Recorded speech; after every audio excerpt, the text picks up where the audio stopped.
I'm trying to buy faster.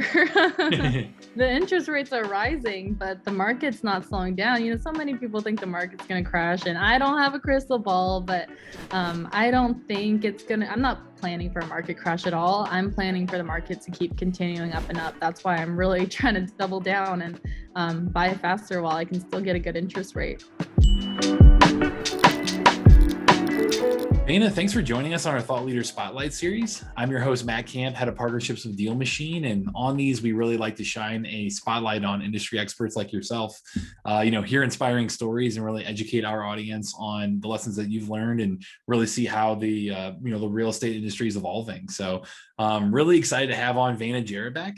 I know you started at 18. You did 7 million in volume your first year, 21 million at age 20. That's crazy. Built a team of 15 now, and then are a real estate investor, both wholesaling and BRRRRing properties. And then on side of all that, you're putting out a ton of great content online, helping educate and inspire young people as well on, TikTok, YouTube, all over the place. So welcome on, Vayna. Thanks so much for having me. I'm excited to be here. Yeah. And to kind of start, I know I read a little bit about your background, but can you maybe talk a little bit more about how you got into this and the lessons you've kind of learned all along the way? Yeah, absolutely. It really started when I was in high school. It was kind of just deciding what I wanted to do with my life. I was looking at college, looking at not college, and everyone around me when I was in high school, like a senior, everyone was applying to college, right? So that was like the thing to do. So I was like, okay, so if I don't apply to college, even though I don't necessarily want to go, then I'm like weird. So I started applying. I got into UW. I was a really good student. So I got into UW direct admit. I was going to go to business school. I had always wanted to go the business path. I knew that for sure. And I wanted to scale up in some kind of corporation. I wanted to be the boss. So I figured like go to business administration, something like that. So I got into business school. I even went into orientation at University of Washington. And then eventually I started thinking more and more about real estate. So I was like, well, real estate license is a lot cheaper than tuition. I wouldn't have to go into debt. And it seems like there's no like college requirement. There's no age requirement. Well, you have to be 18, but you don't need any experience to go into real estate. So the more and more I thought about it and I was looking at the bill for college, I was like, well, I could spend, 2 years in college or 4 years for a master's or whatever. I already had an associate degree from high school, but I was like, I could spend 2 years in college, or I could dedicate all that time to real estate. And even if I make $0 in real estate, I'm still positive instead of negative in debt. So that was a big factor for me to go to real estate. Ultimately, I decided to drop out of college and go and get my real estate license. And I just started hustling. I started out cold calling. It was really hard. I was really shy. I like cried the first time I cold called, but I just got through it because I knew that it just takes one person to say yes for me to make a deal. So it took me about 4 months to get my first deal, but from there, I really built up the momentum in my business. And it was June 2020 when I got my first closing. And between June and December, I just kept going because that first deal gave me so much motivation that I closed 14 deals my first year. And then I went and did 21 personally. And then my team, I had hired about 4 great people in the process. So last year, the team did about 50 transactions, which I'm super excited about. And this year's goal is 100 transactions. So Wow. I just took the fast track, to be honest. Yeah, amazing. Well, you're doing something right there. That's fantastic. Is there, I know you're putting out a ton of great content, yourself and educating people there, but if people reach out to you and they ask around, hey, they're, younger looking at college, they're kind of considering their future, how do you kind of give them advice on, what to think about for their future and their options? Yeah, 100%. I get this message every day. A couple Sure. times a day, I get this message. Yeah. And it's tough. It's a really tough question to answer because it really is different for everyone. Like it depends. I was lucky enough to not have to go to college. I still lived at home. I didn't have any crazy living expenses that I would need to get a job for. So I could go the 4 or 6 months or even a year without making any money. So I realized later that, for some people, not going to college is a privilege. So yeah, totally depends. I don't have, one size fits all advice, but I guess what I would say is if you feel like college is not for you and you don't know why you're going and this is going to do more, it could potentially do more harm than good, then what's wrong with a gap year? Take a year off, decide what you really want to do and where your strengths are. Real estate is a tough one for people who don't know anything about the industry because it's not what it looks like. It's not selling sunset. It's not HGTV.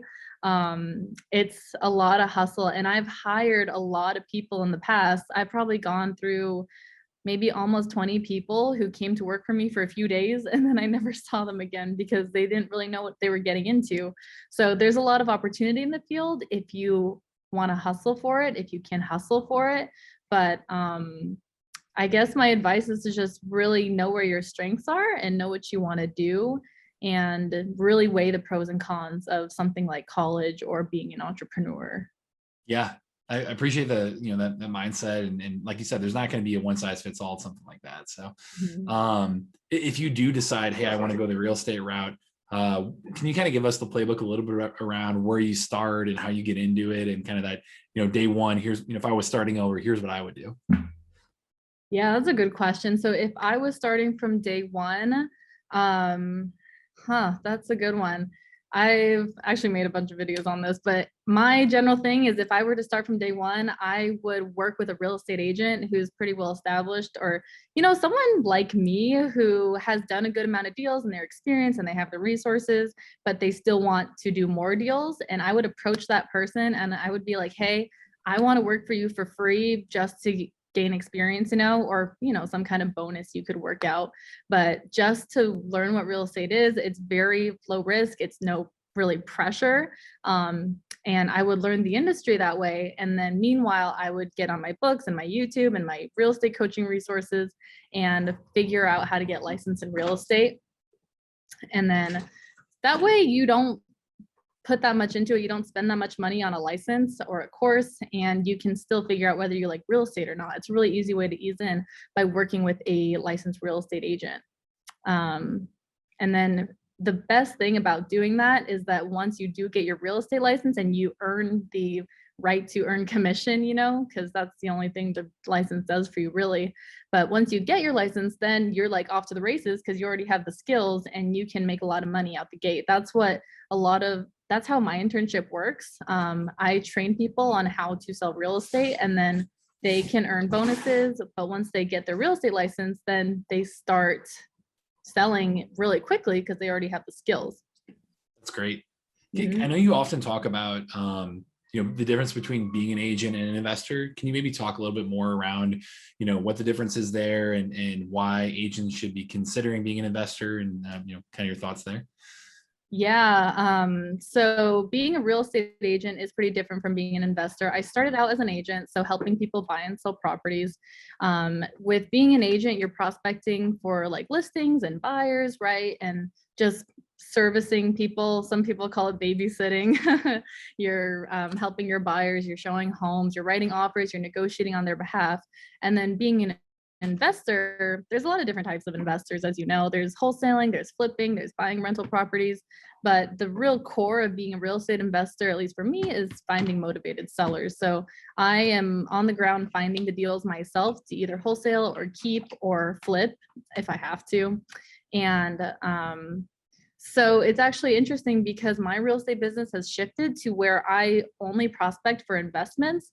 But the great thing about it is that if it's not like a wholesaler flip, then it can be a listing. So it's the same type of prospecting. It's a different deal for every single person, depending on what that seller wants and how we can solve their problem. Yeah. What does that pitch typically look like? Like if you're an agent investor like that, what's kind of the outreach look like typically in your, how you drum up business that way? Yeah, I do a lot of cold calls or I send out mailers. So I have incoming leads and I do outgoing prospecting. But the basic thing is, hey, I'm looking to buy houses in this area. When do you plan on selling? And it goes from there and we build the conversation to what they're looking for and how to solve their problem.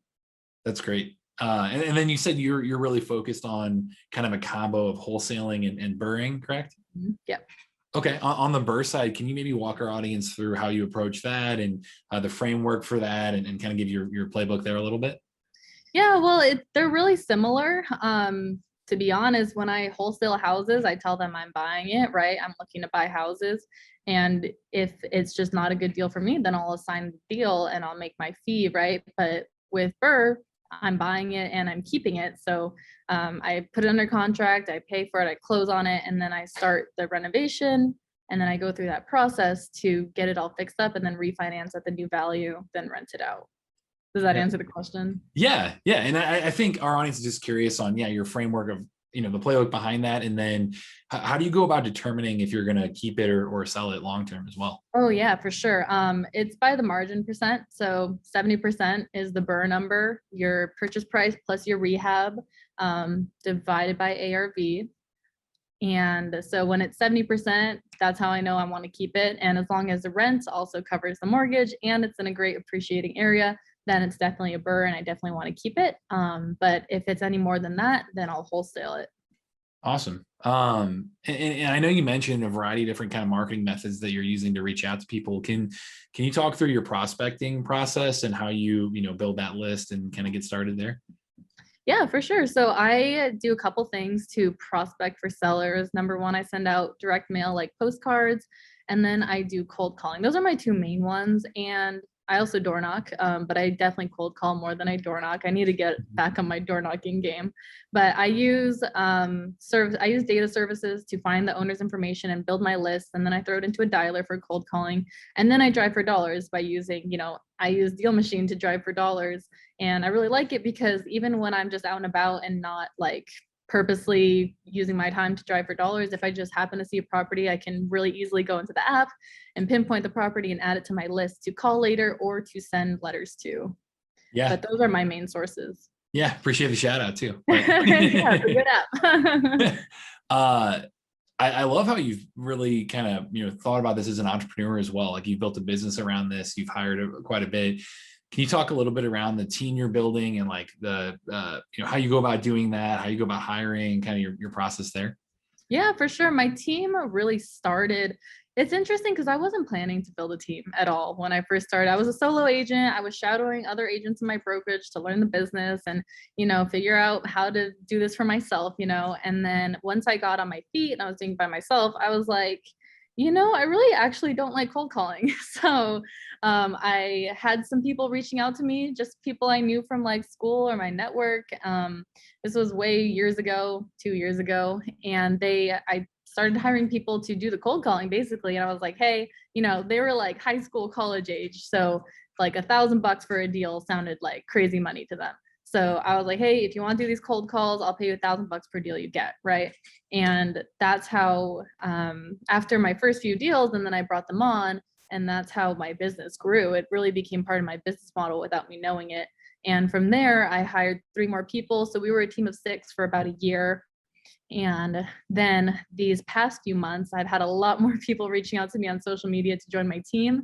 So I created a 90-day internship style program where I threw everyone into a weekly Zoom call and I showed them what real estate is, how to prospect, and slowly, naturally people started dropping out and they decided it wasn't for them. And so by the end, I had a really good, kind of small group of people who were still, showing that they're motivated and that they're hustlers. So from there, I picked out the ones that I thought would do best on my team, and I brought them on, and now we're starting the onboarding process this year. So it's been really cool. Like it just has been natural. I didn't really plan any of it out too specifically, but I mean, the great thing about it is that we are all super young and we have a really great culture of young people who are, working towards our goals together, doing the same thing in real estate. We can bounce ideas off each other and learn together.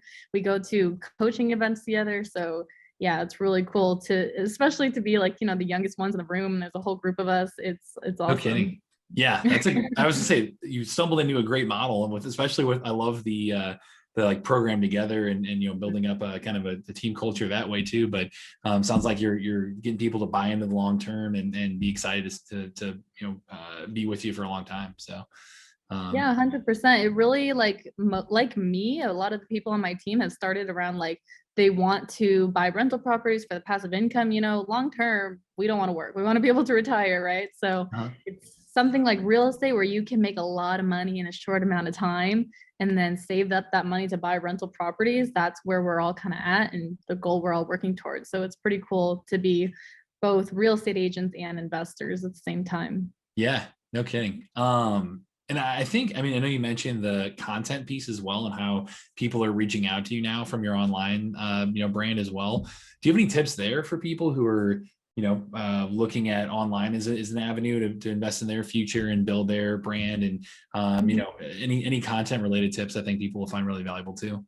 Yeah, I mean, everything I know, I just copied from other people. So it's really, I started out just, posting once a day. I started, excuse me, my first like viral video was about my journey as a real estate agent.